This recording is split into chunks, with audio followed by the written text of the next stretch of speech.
இப்போ நம்ம என்ன பண்ண போகிறோம்னா வாழை இலை இருக்க போகிறோங்க. நாளைக்கு அமாவாசைன்றதுனால இந்த மாதிரி தலை வாழை இலையை ஃபுல்லாக அறுத்துருவோம்.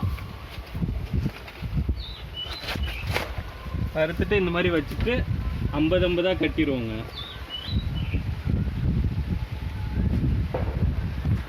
ரொம்ப ஹைட்டாக இருக்கிற வச்சு இதெல்லாம் இலையெல்லாம் குச்சி வச்சு மடக்கி அறுக்கணுங்க.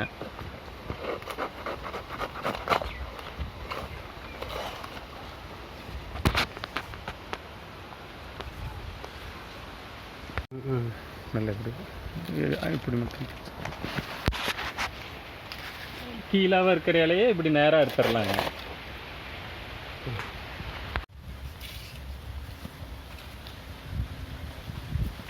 மற்ற நாள்லாம் அந்தளவுக்கு விலை போகாதுங்க. இப்போ நாளைக்கு அமாவாசைன்றதுனால எல்லோரும் வாங்குவாங்கன்றதுனால போகும். இன்றைக்கி நம்ம ஒரு 300 to 400 இலை வரைக்கும் அறுக்க போகிறோங்க நம்ம தோப்பில்.